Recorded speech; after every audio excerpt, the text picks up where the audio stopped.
I'm Ashish Pippal, basically a geotechnical engineer by education and a scientist by profession. It's been 11 years now since I'm working into the field, and currently I'm dealing into the field of low-cost housing. Now, low-cost housing is a field which requires the utilization of materials which are most economically available in the region where the construction is going on. And when we talk about the most economically available material, that ultimately means that we need to use the material which is locally available. We cannot import it from any other place. Now, import is not in just terms of international import, but also in terms of the interplace import, because the transportation cost anyhow is going to add on to it. So the locally available material is going to be it's the key to the low cost housing. Now the material that is locally available can be in the form of anything, like let's say stones, wood, or the currently that we are going to discuss, that is bamboo. Now we in this presentation are going to keep our focus just onto the bamboo. We are going to restrict it up to that, and but we'll try to find out that why bamboo. Now the theme of this presentation is going to be why bamboo, the very first question. And we in the coming 2 more days we'll be trying to find out the ways by which we can we will try to find out the answer to this question, that why bamboo is required and why we should use bamboo, when we have the conventional systems very well established in our country or across the globe as well. The very basic question is why bamboo. The answer typically people give to that is that we are the second largest producer of bamboo all across the globe. We have the 45% of the world bamboo production available with us. So we have the supply chain well established with us, and then we should use it. But the thing is, like, we also, people forget this thing, that we are also the second largest producer of steel across the globe. We were the third, but right now we have come at the second place for the production of steel as well. Now steel is a conventional material, and we also are one of the fastest growing economies in the world, which ultimately means that the infrastructure development is at its boom. Now when that is happening, and we are, as we said, that we are the second largest producer of steel, so we have the supply chain well established for the conventional material. And being the fastest economy, we have the demand as well. So the demand and supply chain is well established, and that's the reason why the conventional sector is booming and it is getting utilized to the max. Now when we says that why bamboo, just because it is also but we are also the second largest producer. But at the same time, the demand, which is still missing because people are more focused onto the conventional sector, the demand for bamboo is not exactly meeting the supply chain. And also we are the supply chain that we have for bamboo is not a properly organized sector. It is very randomly established field. So that's the reason that because the demand and supply chain is not well established for the bamboo, so the utilization of bamboo gets into a bit troublesome at looking at the current scenario. But still, when we talk about that why bamboo is needed, the answer to this in a very simple sentence is going to be because bamboo can save the planet. Yes, bamboo can save the planet. It looks a huge statement, but if we look into the minute detailing of this thing, we'll ultimately understand that why I say is that bamboo can save the planet. First of all, it's a renewable resource. Bamboo is, we all know that it's the fastest growing renewable resource. It takes just 5 years to, when we can you can harvest it, and you can utilize it for the different purposes. So it's a renewable resource. We can create it, we can use it. And again, we have bamboo in plenty available with us. Low maintenance, it doesn't require much of the maintenance, so easily renewable and all.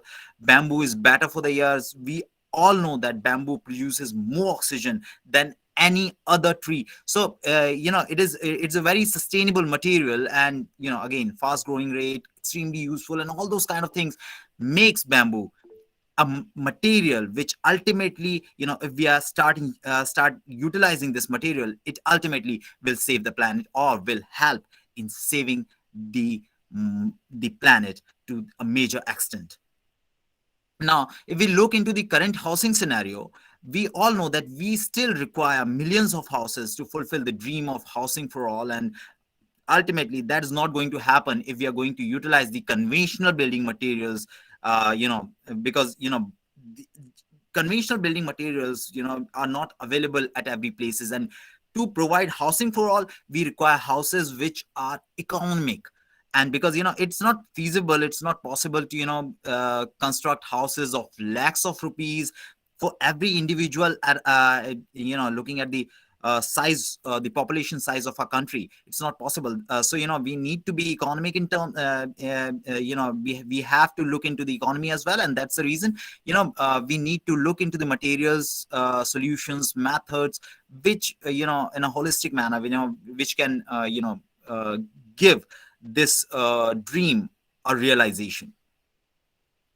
Now, the study is required, just because we'll go back in time, and we'll see that earlier how the houses used to be, the traditional architecture that used to be there.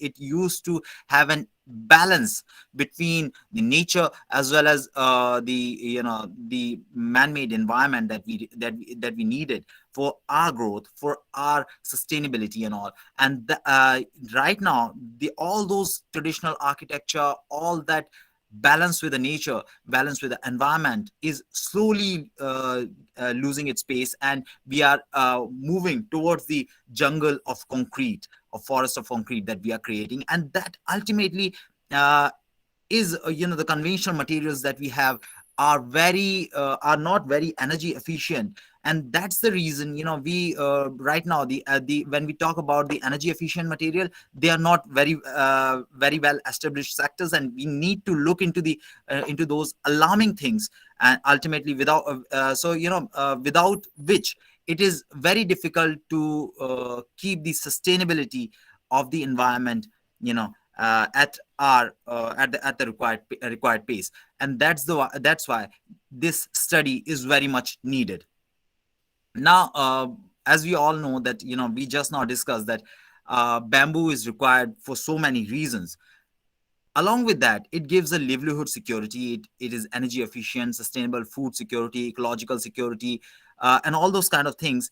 We also need to understand that right now, the conventional material that we are using, has a utilization at the base at a very mass level. Whereas the people who are supplying it are a bit lesser, and the person who are sitting at the top, who's getting benefited out of that, who are producing that material, are a very few people, a bunch of people who's creating it. So ultimately, it's a triangle that is getting formed, which ultimately is creating a triangle of economy. So the money is coming from a from a mass of people, and going just to a bunch of people. And that is creating an economic imbalance in the country, in the world as well. So we need, in order to make this triangle into a square or a rectangular form, we need to use something which ultimately mass is producing and mass is utilizing. Bamboo directly plays a vital role in that scenario. Bamboo is being produced by the poor people, by the nature, by the people who are working in the farms, and all those kind of things. So Ashish, it's basically the mass which is producing the bamboo. And Ashish, ultimately, can you hear me? sorry. Can you hear me, Ashish? Yes, sir. If you are sharing these slides, we can't see the slides. Sir, I guess slide. I, I do not know. Others are. We are able to see. Acha, okay. You are others can see. Yes. Okay. Okay. Yeah, slides are visible. I guess It's visible. okay, sir. So I'll continue with them. Okay, fine. So basically, this It imbalance is need to be visible to treated. us. Yes, sir. Yes, sir. It is visible to us. Okay, fine. Thank you. So because of this, we need to if we need to bring the economic balance, we need to utilize bamboo to the maximum extent, because then it will be produced by the masses and it will be used by the masses. So a square or a rectangular kind of economy will be created, which ultimately will be the most sustainable one. And that's why the bamboo can be a material which is which is futuristic in all terms, in a holistic manner. Now, earlier, if we look into the past years, it was till 2017, it was really difficult to utilize bamboo, because till that time, bamboo was falling under the category of trees. And as we all know, cutting and utilizing tree is not permitted. And that's why it was really difficult for the people to utilize it. But after the amendment that of the Indian Forest Bill in 2017, bamboo is now coming under the category of grass and not tree. So that's why now it is very easily, it can be cut and utilized, or it can be transported at any place. And the utilization of bamboo is now very easy.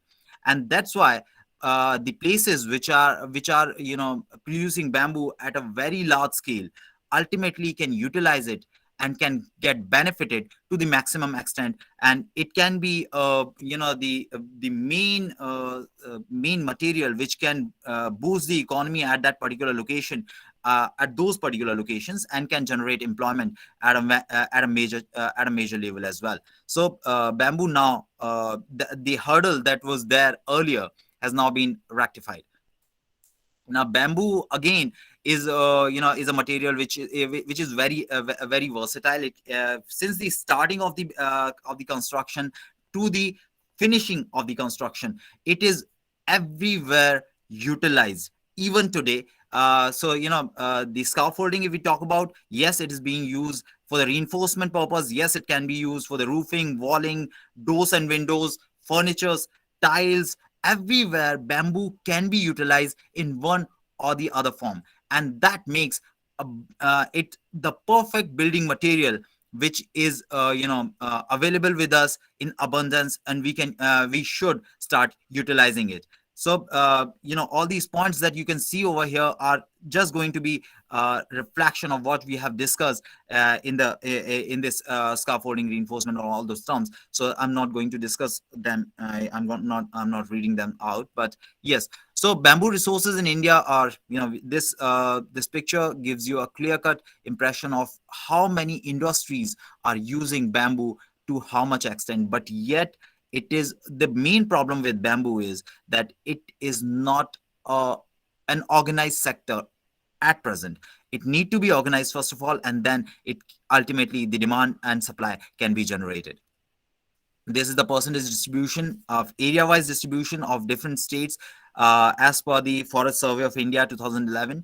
So the different states which are having the bamboo production available with us.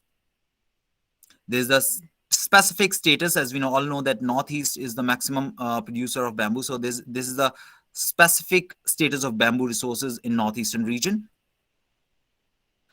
A comparison if we are going to make in between the bamboo and the conventional construction, we'll always find that bamboo has its own advantages over the conventional materials as well. Let's say, just in terms of, if we'll say the availability of material, yes, it is easily available. In terms of energy efficiency, yes, it is highly energy efficient. In terms of carbon footprints, it has a very low carbon footprint. In terms of the economy, it is very much economical as compared to the conventional construction, and it also adds to the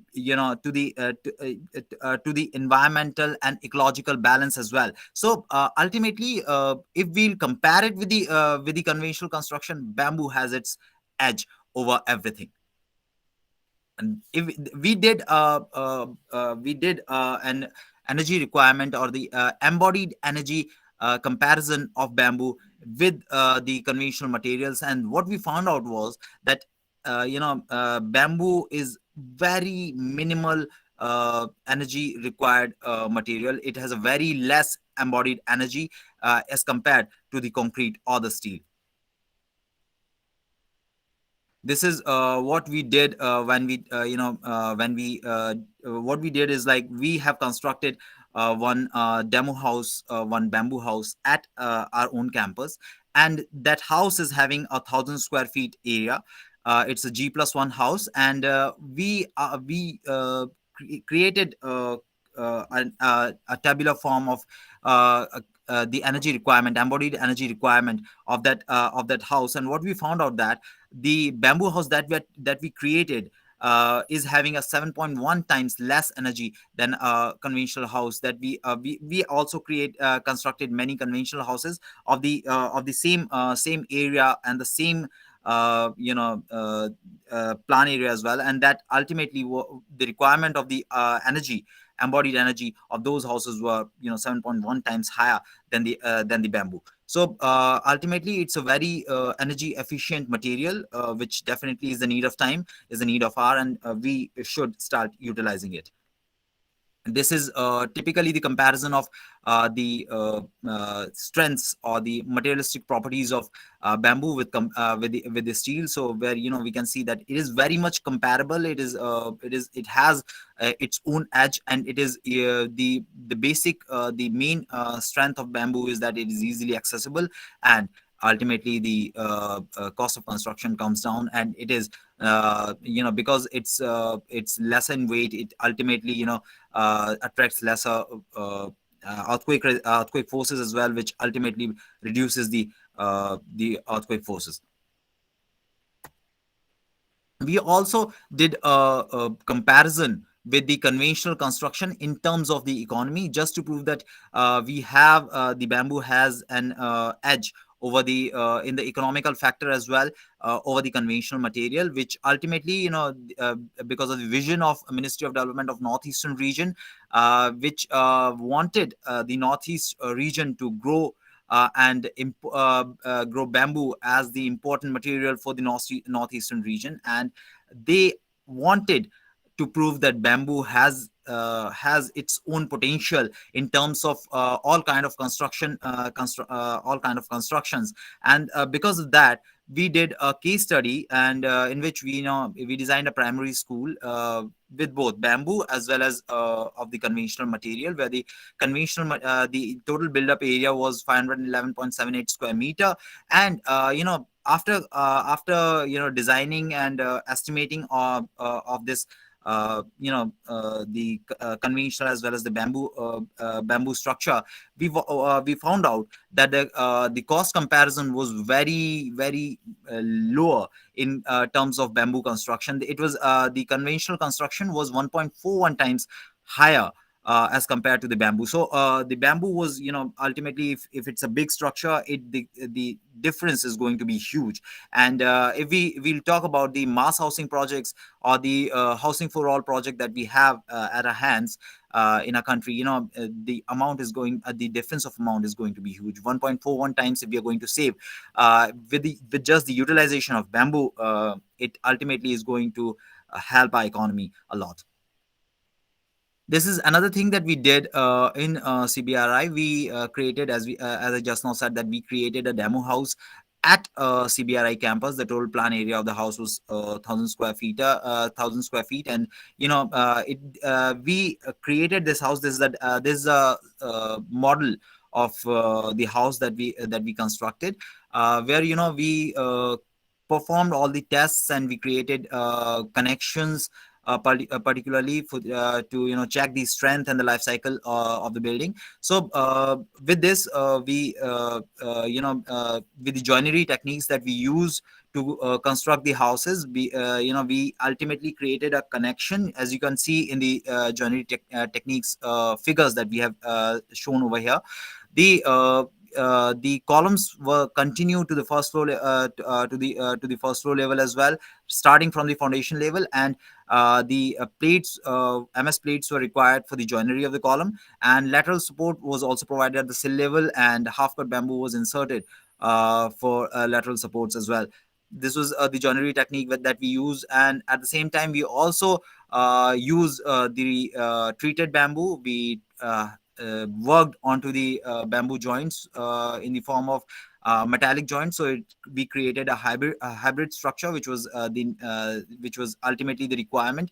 And we up till sill level, we constructed the house up till give the plinth protection as well. Up till sill level, we went with the masonry structure, and then after that we started the bamboo construction, just because, to protect it from the moisture point of view.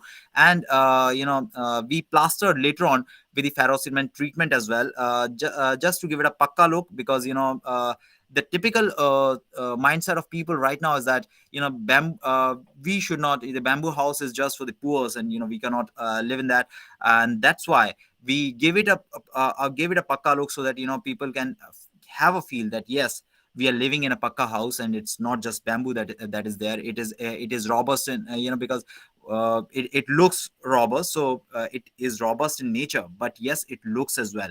So that's why we give it a ferro cement treatment. And along with that, the house was constructed. So this is a photograph of the completed house, that you can see. We have left the a bit of portion unplastered as well, just for the people to see that how it was actually plastered later on.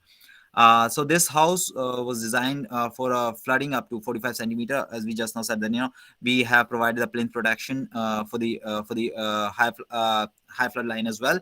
And we painted it with the fire resistant paints as well. And so ultimately, it is a low embodied energy construction, which ultimately is helps in the energy efficient construction, and as well as it is durable, is economical as well.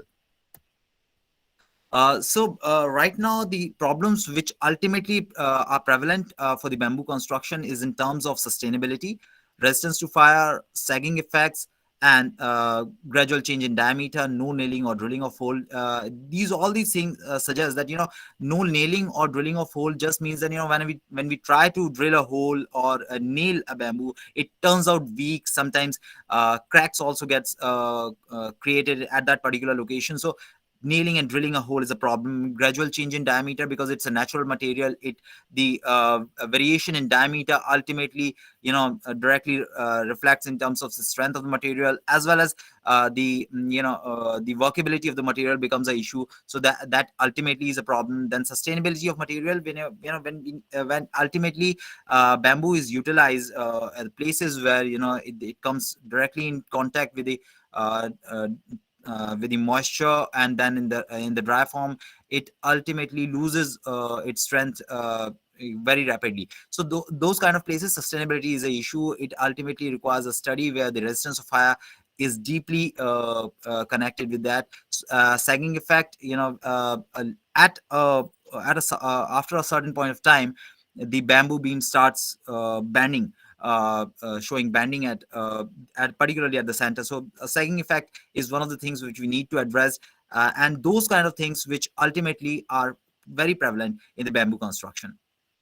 The basic barriers that we have right now in the field of bamboo construction is that, but people have a very limited knowledge about bamboo, and the data availability is also lesser. So we need to create data, we need to create the knowledge database for people, and then only it will be feasible for the people, or the people will be will feel easiness in the utilization of bamboo. The knowledge need to be created, and the management skills, the workability of the bamboo need to be increased to the maximum extent. The precautions that we need to take care of while using bamboo is that it has a very poor resistance to fungi and bacteria. So we need to utilize treated bamboo first of all, and a proper design guidance is required to utilize it. Fresh cut bamboos need to be avoided to the maximum extent as possible. And people many a times uses bamboo which has not attained its actual age. So less than 3 years is not feasible to utilize. And nodes is one of the biggest strength of bamboo. So try to utilize the nodes to the maximum extent. the conclusion that we are we're trying to make is that bamboo construction and bamboo technologies are well proven over a period of time, but yet they need some refinement, and that ultimately is require the R&D need to be done into this field. And the bamboo construction is ultimately nowadays is a, as I just now said, is of a very much interest for the research communities. And these things ultimately, if happening right in time, can bring a boom in the sector of utilization of bamboo as a construction material. So with this, I would like to conclude my presentation, and I'm open to questions if any. So thank you all.